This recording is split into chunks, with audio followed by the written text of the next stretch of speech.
ஒரு ஊரில் சோமு, ராமு என்று இரண்டு நண்பர்கள் இருந்தார்கள்.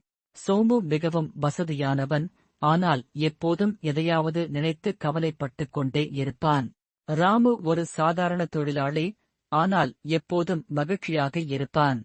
ஒருநாள் சோமு கேட்டான், ராமு, என்னிடம் இவ்வளவு பணம் இருந்தும் எனக்கு நிம்மதி இல்லை. ஆனால் நீ எப்படி எப்போதும் சிரித்துக் கொண்டே இருக்கிறாய்? அதற்கு ராமு, நண்பா, என்னிடம் ஒரு மந்திரக்கல் இருக்கிறது, அதுதான் என் சந்தோஷத்திற்கு காரணம். நாளை காலை ஆற்றங்கரைக்கு வா, உனக்கும் தருகிறேன் என்றான்.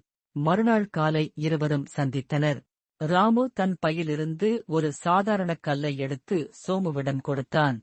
சோமு குழப்பத்துடன், இது வெறும் கல்தானே, இதில் என்ன மந்திரம் இருக்கிறது என்றான்.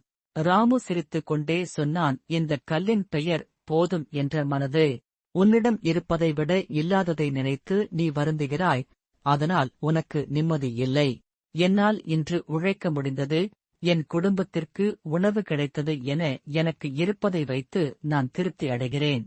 இந்த கல்லை உன் கையில் வைத்திருக்கும் போதெல்லாம் உன்னிடம் இருக்கும் நல்ல விஷயங்களை நினைத்துப் பார், அதுவே உனக்கு மகிழ்ச்சியைத் தரும்.